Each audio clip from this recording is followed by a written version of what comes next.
The Two and Out CFL podcast with Travis Currah and Sheldon Jones starts now. Welcome to a special episode of Two and Out. Joining the show today is author, I'm going to say sports historian as well, Howie Mooney, a co-host of the Sports Lunatics show as well. Thanks for being here, Howie. Thanks for having me, guys. I really appreciate you having me. We had you on the show today because you just released a new book in the middle of September called An Unlikely Story, How the 1981 Ottawa Roughriders Just Missed a Miracle. Why now tell the story of this team? Well, a couple of reasons, really. I wanted to get the book out before the Grey Cup came. I wanted to have it during football season. The other thing is that members of that team are starting to leave us, and I wanted to have the book out so that some people could still enjoy it. I know that one of the guys, a linebacker on that team, Rick Sovieta, passed away several years ago from pancreatic cancer, and he was just a wonderful, wonderful guy. He had a restaurant in the south end of Ottawa, and back in the 90s, I used to host his Grey Cup parties and his Super Bowl parties, and it was always wonderful. And yesterday I was at a luncheon of alumni, CFL alumni from Ottawa, and getting to talk to a lot of those guys and show them the book and how much they really enjoyed seeing it.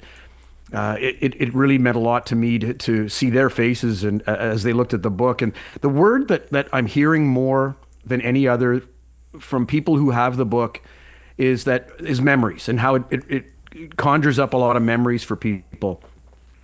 It's a while ago. It's 30, whatever, 40 some years ago now. But the thing is that that game and that team always held a fascination for me. Before that, I had been young enough to just love everything. And then, I got to an age where I started being analytical about things and looking at things with more of a jaundiced eye. But that team, that 81 team, it was the last Ottawa team that really took the city and the football fans in Ottawa on a ride that could be considered positive. The previous to that, it was 76. Sorry, guys, it was Saskatchewan, I know, but after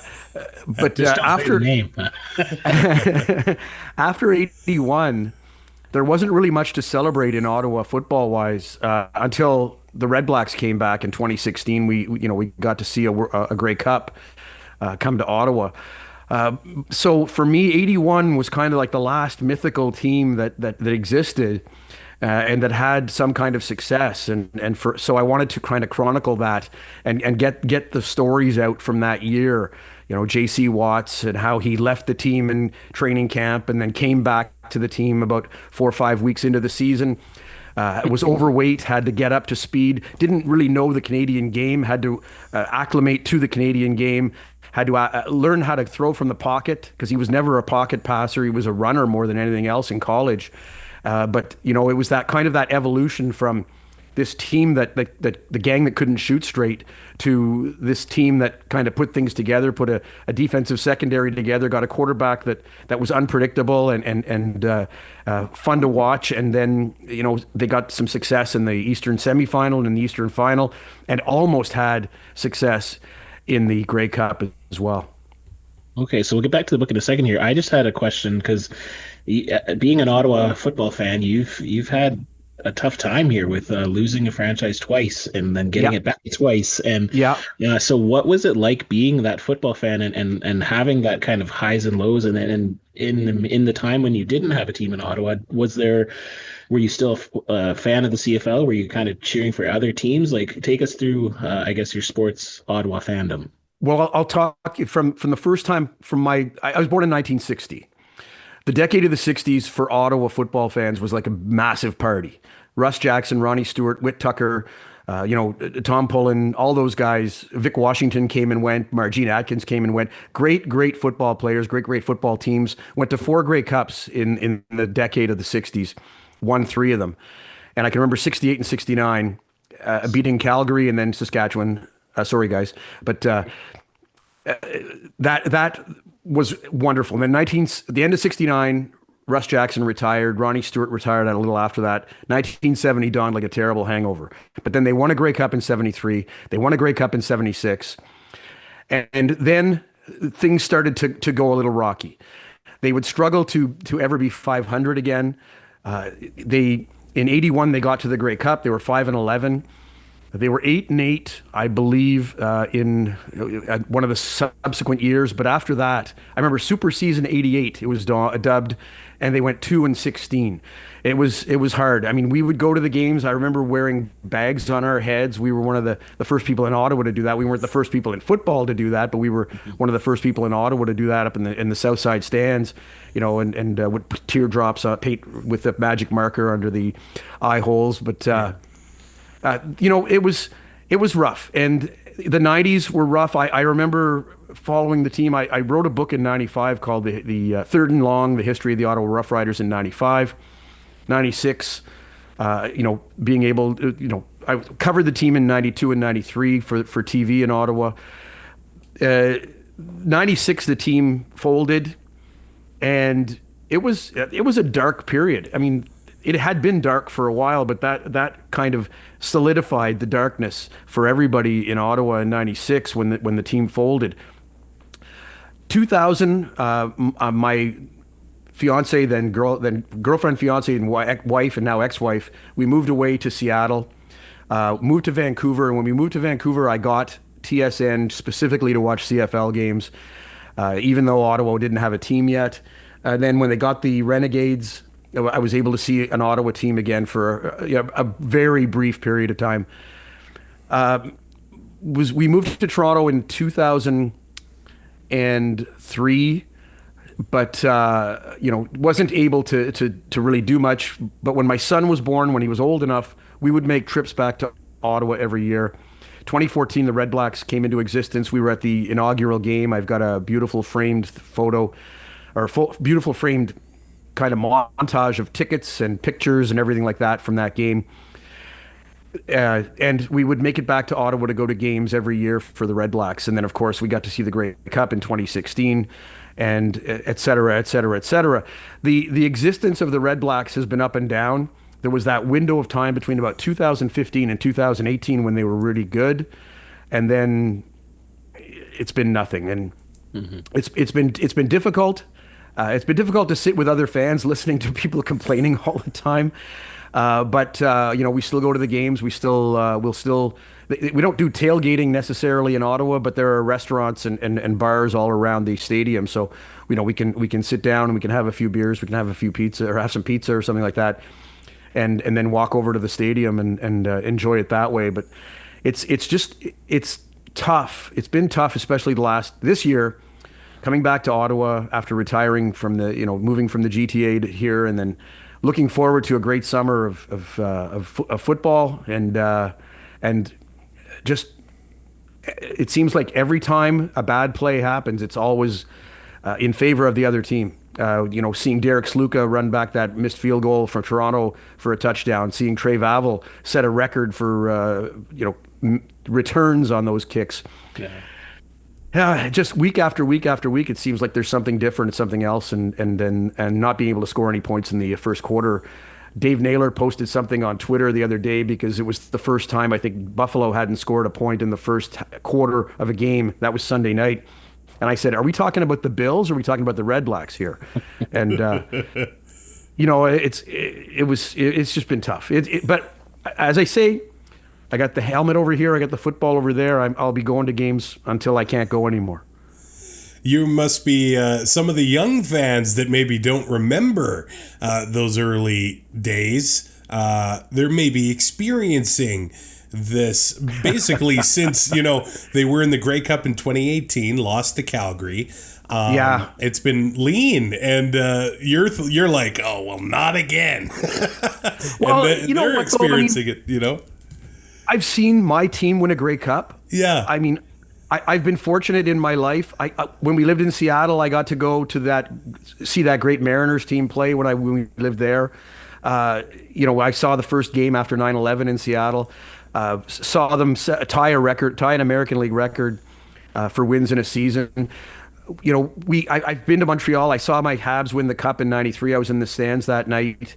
Then walked down St. Catherine Street, high-fiving everybody while we're walking down the street. Get down to Sir Winston Churchill's and drunkenly lie to the bouncer that I played in the NHL and that could he let me in? And he says, "Sure, come on in." And I said, "Oh, okay. I have 3 friends with me. Can they come too?" "Yeah, bring them in." But Wow. we've done all those things. We've lived some lives, and we've just. I feel like I've enjoyed my time as a sports fan, and I'll continue to enjoy my time as a sports fan. But now I'll try to tell the stories of the things I enjoyed.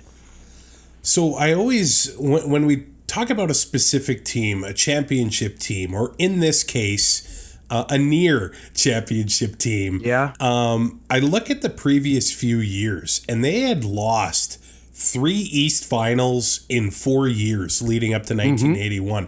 And then I looked just, a surface level scan of the rosters from the 1976 championship team, which was only 5 years earlier. And there's a lot of talk now of player turnover, but then I could only really find about 3 players, and of course the head coach, that were the same of that championship team. Of course, one was Tony Gabriel, and this 81 game would be his last ever game. So we're going to have to talk about that. Defensive tackle Mike Raines, and as well as the kicker. I'm losing his name here. Jerry Organ? Jerry Organ. Well, Jeff Avery was on that 76 team as well. So were there any...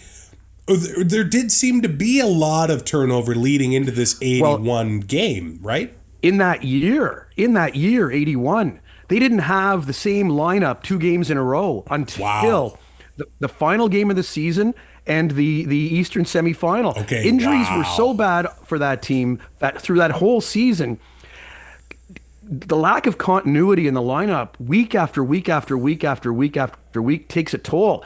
I'm envious of seeing these teams in the CFL that are able to stay consistent week after week after week. It's really hard to do. And that Edmonton team of that era, 5 years in a row. Yeah. Pretty much. You guys know too what a brutal game football is on a body, and it's tough. It is tough and it was. I think of this year in Ottawa with the Red Blacks, it's been the same thing. Injuries. And I found a lot of consistencies between that 81 team and this year's Red Blacks team in terms of trying to get a roster together piecemeal, through the week, and hoping this guy's hip flexor will be okay, and hoping this guy's hamstring will be okay, and just a lot of hope. And I in the book, I talk a lot week through week of Brancato's trials and tribulations of trying to get a lineup together, trying to bring guys in because they're healthy and the guys that I have here aren't. And that's the kind of year it was in 81. It was really, really tough just to get a consistent lineup from week to week. As I said, they didn't have the same lineup 2 weeks in a row until the end of the year.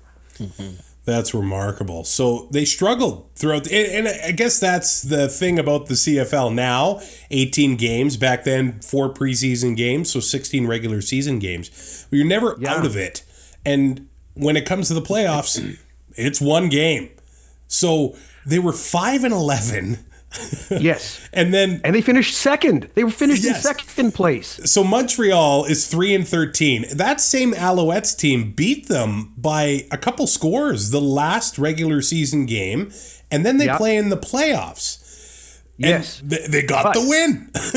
But the thing is, too, the last game of the regular season was in Montreal on the fast track at the Big O, and that Alouettes team was built for speed. I mean, you look at their receivers; they had a lot of high-priced American guys. Billy White Shoes Johnson was in there. I'm blanking now on the guy they got from the Chicago Bears, but they had Vince Ferragamo at quarterback. They had David Overstreet at running back. They had Keith Gary on the defensive side. They had Tom Cousineau. They had a lot of good talent, but Nelson Scalabania had bought the Alouettes at the beginning of that 81 season, and he just pumped money into players. And his payroll back then was 3 times or 4 times what the Ottawa payroll was. But they couldn't. Vince Ferragamo could never learn the Canadian game. He couldn't get used to the wider field. He couldn't get used to 12 guys on the line, the motion and everything. The 6 defensive backs, back there. He could never get used to that. He could never acclimate to that. And so he had a really, really tough time. And so when they got, I think it was Ken Johnson from Calgary, near the end of the year, a CFL guy who was a CFL, not a veteran, but he had experience in the league, and he kind of solidified things for Montreal near the end of the year. And going into the East semifinal, the game was in Ottawa on that muddy, gross, disgusting field. And so it slowed down the Alouettes' attack. But it changed the way that both teams were able to see each other. Having played Montreal the week before, they got to see a lot of their tendencies. They got to see a lot of their their schemes, and so they could prepare for them better than they could in the first game. Right. And the defense was more stout than it had been earlier in the season. The guys, as I said, first time all year, they had the same lineup two games in a row. And so guys could prepare for things easier and look for tendencies, guys breaking this way, what the play is going to be. And so they ended up, I mean, it still wasn't easy for Ottawa. They had to, Montreal had 2 drives in the last 4 minutes of the game that the Ottawa defense had to snuff out. And the last one was a pass inside the 10 that Ottawa knocked down for on third and goal, and they knocked it down and ended up winning the game. But Montreal was a 3-point favorite going into that Eastern semifinal, and Ottawa came out on top. And then of course they go to Hamilton, and Hamilton was a 13-point favorite in that Eastern final. I mean, Hamilton had a great team. They were 11-5 that year. Ottawa's 5-11, and it was supposed to be a blowout. But I caught Ottawa the won highlights of that Pat Stokwa, the 102-yard touchdown. Yes, and I had Pat on the Sports Lunatics show in 2022, wow. And we talked for about an hour and a bit talking about his career and a lot about the 81 season. And Pat is so modest and so self-effacing. Kelvin Kirk ran a clearing route deep. Pat ran an 18-yard curl. They were on their 8-yard line, Ottawa was. Watts spotted Stokwa there, got the pass to him. 2 Hamilton defenders converged on him, collided with each other, and they fell. Pat had about a 15-yard head start, but he's not the fastest runner, keep in mind. And he said that. He said to me, he says, Howie, I was listed as a 4.7, 40, but I was more like a 4.9, 5.0. But he's running by his own bench, and he says, yeah, my guys were yelling at me, if you don't get to the end zone, don't come back here. and he gets to the end zone, thankfully, and he scored 2 touchdowns that day because he scored the first Ottawa touchdown as well. Ottawa wins 14-10 or 14-11. I can't remember exactly, but he was named the player of the game, and he received a framed kind of a thing of 5 $100 bills, and all of the outline was in Hamilton Tiger Cat colors. So I'm sure they were figuring that a Hamilton player was going to win. And that play that you were talking about, the 102-yard touchdown, was named the Panasonic Play of the Week. So he got a little TV for that. And then it was the Panasonic Play of the Year, and he said he got a whole room sound system for it. And I thought, as a Canadian player, for what Canadian players were making back then, that sound system was probably worth as much as he got paid that year. Yeah. So we talked. Well, you mentioned the betting line. And then the Grey Cup, like Edmonton was 22.5. Like, when do you ever see this in a CFL game? Sometimes we see it like in NCAA football, but 22.5 favorites over there Ottawa. was fear. Okay, first of all, that week of that Grey Cup, the governors get together, and the Western governors are angry that this 5-11 team that could be a national embarrassment gets into the Grey Cup. And they say, we have to do something about this. Teams with losing records cannot be allowed to play in the Grey Cup. Norm Kimball came up with a plan. It was similar to what we see now with the crossover.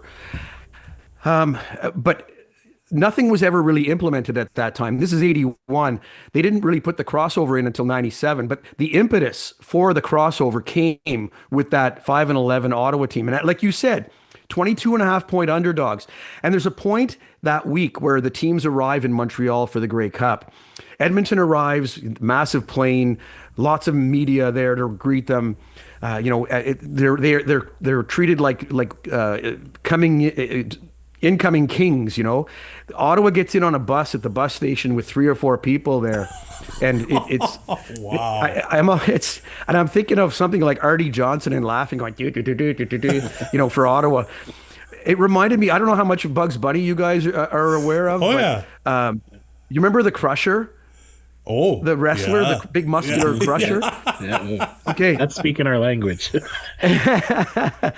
Ravishing Ronald gets brought in to fight the Crusher, and they're carrying him in on that sedan, and then he sees the Crusher with all his muscles, and he runs away, leaving Bugs Bunny to try and fight the Crusher. Ottawa Roughriders were Bugs Bunny in that scenario. But yeah, it was just incredible. People were in fear that it was the Grey Cup was going to be a national embarrassment. They were that it was going to be a whitewash, and that it was going to be just the worst game in the history of the world. And then at halftime it's 20-1 for Ottawa, and people are giving Ottawa a standing ovation as they leave the field at halftime. Yeah, you mentioned Bugs Bunny the wrestler. Well, there was a big wrestler on the team, actually. Florida Seminoles legend Ron Simmons was on the team. He's known as in wrestling fans as the first ever, I think, African-American world champion, and also one half of the APA. There you go. Yeah. There you go. No, Ron Simmons came in later in the season, but yeah, he was on that team on D. I love that tidbit. So there was a story. I'm watching the 81 Grey Cup broadcast, and the day before the game, was there a massive snowstorm in Montreal? Edmonton's bus gets stuck. The team's pushing it out, and Jim Germany's hand, the bus driver closes the door on his hand, and his fingernail gets ripped off. Yes. So it's frozen, the running back with a frozen finger during the game. Yeah, well, the other thing too, on Friday, because Ottawa was they were scheduled to practice at McGill, and there was 6 inches of snow on the field. They couldn't practice. Some of the American guys, as you would guess, had never seen snow before, and It ended up being a snowball fight instead of any kind of practice. So I wonder if maybe, well, obviously all the pressure was on Edmonton. They had 3 consecutive Grey Cups at this point, but they actually had to work to get back in the West Final too. They were trailing BC by a touchdown at the half, and they had to. So I don't know. Maybe they thought it was going to be a cakewalk, but everything leading up to the game, it seemed like there was some adversity for the powerhouse Eskimos. Edmonton had lost 1 game all season. 1 game. Right. And it was to Winnipeg. So they were hoping that BC would beat Winnipeg in the Eastern semi, or the Western semi, sorry. And so BC did beat them, and Edmonton had their way with every team in the league, basically. Yeah. I mean, whether they were on the road or whether they were at home. Edmonton came into Ottawa, the first regular season game of the season, and scored 47 points on the Roughriders. Brancato was just sitting there wide-eyed after the game, thinking, how did they score 47 points on us? We thought we were ready. But Warren Moon was able to pick on the rookie DBs that Ottawa had at that point. And through the year, especially in the last third of the season, Ottawa shored up their defensive secondary, and J.C. Watts came into kind of form. And became more acclimated to the Canadian game. And Frank Cush, who was the coach of the Hamilton Tiger Cats that year, had come up from Arizona State at the beginning of the season. He said Ottawa's greatest weapon is that quarterback that's so unpredictable. You never know. You can defend the pass, but then he'll run. And if you have a spy on him to prevent the run, he'll pick you apart with a pass. And I don't think he played in the Thanksgiving game against Edmonton, but if he did, Ottawa played a lot better in that Thanksgiving game than they did at the game at the beginning beginning of July. I have to learn how to speak again. But the Eskimos scored 2 defensive touchdowns in that game on Thanksgiving, beat Ottawa 24-6. So Ottawa, you could tell Ottawa was coming together as a team in that game against Edmonton at Thanksgiving. And a lot of people point to that game as the kind of the moment that the Rough Riders came together as a team and started and began to show that they were going to be an okay team the rest of the way. It just, you wish that they hadn't waited until October to do that. Now, the game starts. Well, I should mention, J.C. Watts actually had quite the public career after football as well. He served in the U.S. House of Representatives for 8 years. Yes. And before the CFL, I guess the same year, 1981, New Year's Day, won the Orange Bowl with the Oklahoma Sooners over Florida State, who Ron Simmons just left. But the game started on fire for Ottawa. They had that big reception from Tony Gabriel early on, who, by the way, we'll get to him later because there's a moment in the fourth quarter where... Well, of course, and it's famous, infamous. It's one of the craziest things I think's ever happened in a Grey Cup. But they picked off Warren Moon twice. They picked him off again in the start of the second half. So Tom Wilkinson came in at the end of the second quarter, but Ottawa was all over them right from the start on defense, and offense too. Their plan was to try to stifle any long passes, take away any long passes that Warren Moon had, and they were successful at that, forcing him to try to throw short passes. One of the interceptions you were talking about was by linebacker Rick Sovieta, and I remember talking to Rick, 15 years after that. And I asked him about that interception. And Rick, of course, again, so modest, doesn't want the spotlight. He says, Howie, I got lucky. He says, Moon threw that ball so hard that it stuck in my face mask, and I just grabbed it and held onto it, which is not true. I mean, he made a great play on it. He knocked the ball out of the air, hands all taped up, got his arms around the ball and held it and went down in order to solidify possession. And then, they were deep in Edmonton territory. But the Ottawa defense held Edmonton to 3 and outs the first 3 possessions. They had 1 first down, I think, in the first quarter. And everything they did went right. And they went, like I said, Edmonton didn't get a point until late in that second quarter. They were trying a field goal. Cutler missed it and it went wide. They got the single. It was 20-1 at the half.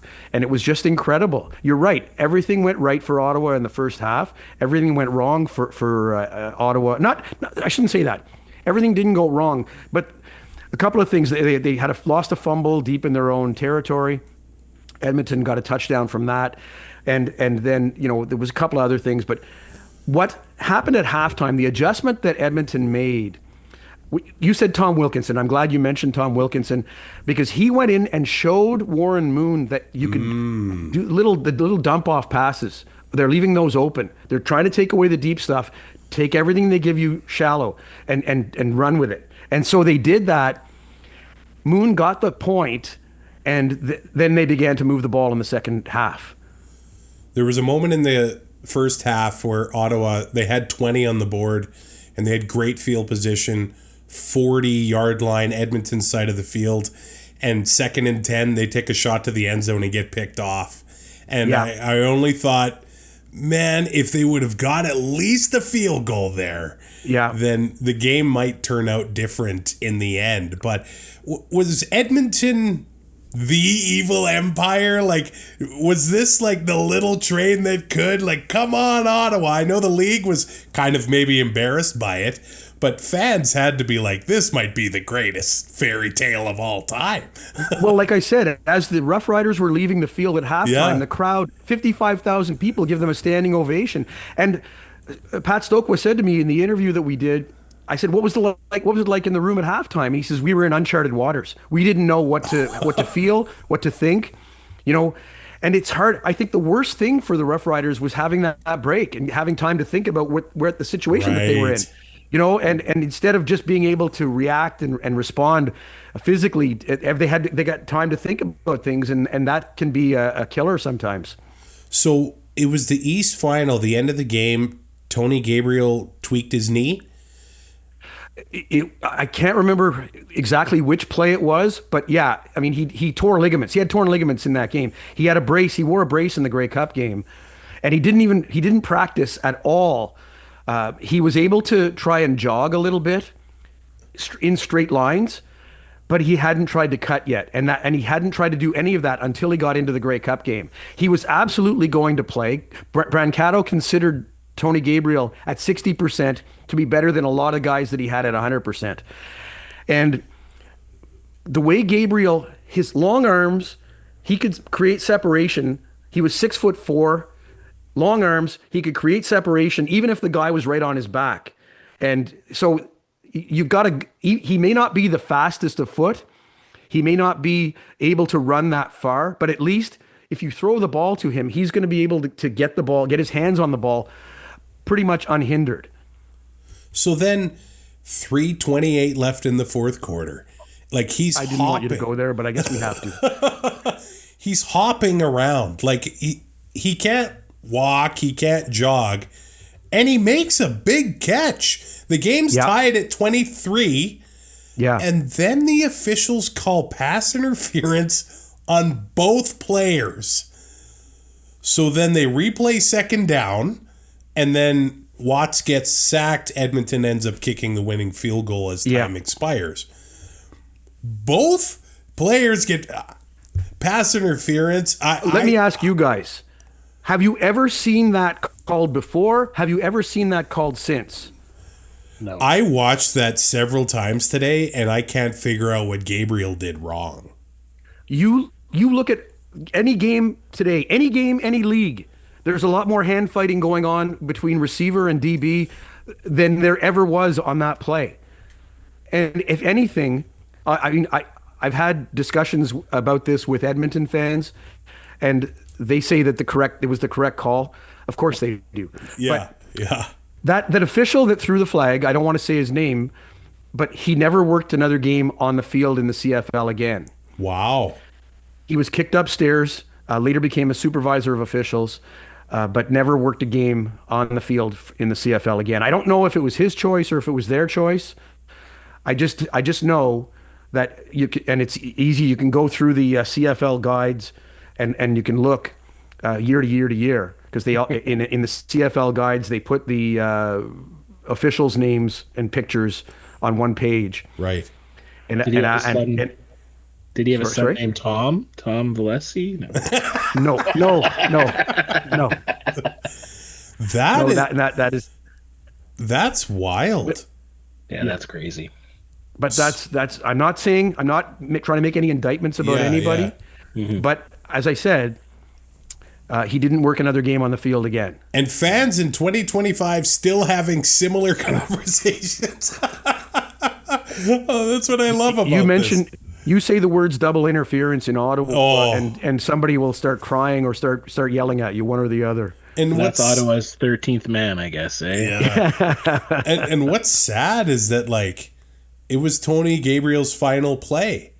And 614 receptions in his career, 9,832 yards, 69 touchdowns. Nice. Got the Grey Cup with Hamilton, Ottawa in 76. He was the MOP in 78. So clear, obviously, an all-time great. And I have to assume, like, obviously the leadership he showed, the toughness he showed on the field that day, that has to leave a sour taste to end a career.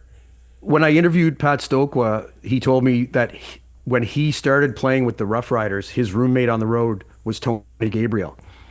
And I said, really? I said, are there any stories you can tell me about Tony Gabriel on the road? He says, nope.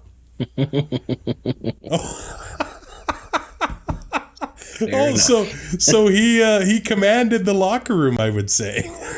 I'm sure he had everybody's respect, I'm sure. Right. I mean, I was not privy to the being in the locker room at that time, 1981, but the way everybody talks about Tony Gabriel today, I'm sure he had a good presence, a big presence in the locker room.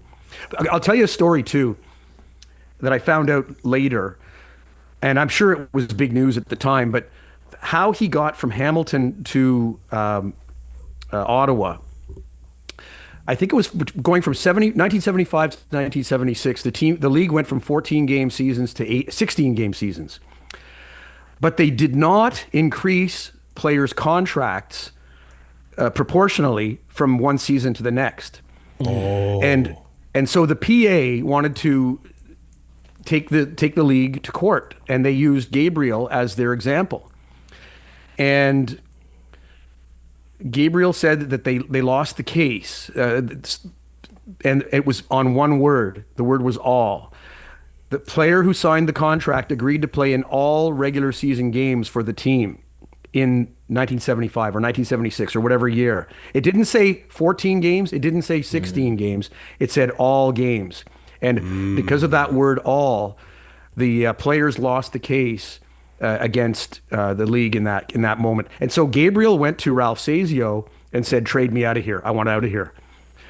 And so he says he could have sent me anywhere. He could have sent me to wherever he wanted to send me. He sent me to Ottawa, and the rest was history. Became an Ottawa legend and a Canadian football legend. An unlikely story. How the 1981 Ottawa Roughriders just missed a miracle. What does that... I think you kind of talked about it already, but that season, the memories it brought back to you, like what does that 1981 team represent or mean to you today? I think I've come to know some of the players on that team more as I've grown older than I did when I was young. So when I think about that season, I've watched that game that you watched, the same game you watched, numerous times as well. And I still believe, oh my God, they're going to win this time, and they never do. But I think I always thought more as a fan back then, and now when you get into the media and you start covering players and you start meeting, I've covered the Senators as well in Ottawa for TV. I hosted Ottawa 67's games. You get to know players as individuals, and it's not that you stop cheering for teams necessarily, but you start feeling more empathy toward each individual player. I like that guy. I like that guy. I'm cheering for that guy. I'm not cheering for that guy anymore because anyway, you start thinking that way as opposed to teams. Mm-hmm. And so I've gotten older, I've gotten to realize that these players are human beings.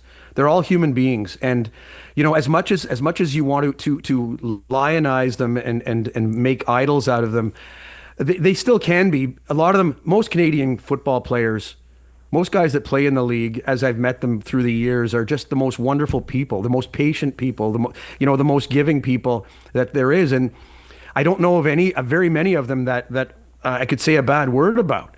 And so, like I said, yesterday I was at a lunch for CFL alumni guys, and Dave Thielen was there, and his family was there, and former players. And I had a long conversation with Dan Deaver, who played in the '73 Ottawa Grey Cup team, and just the most wonderful people. And they're asking me questions about my book, like I've got something to tell them, and I feel like you're the one that's got stuff to tell me.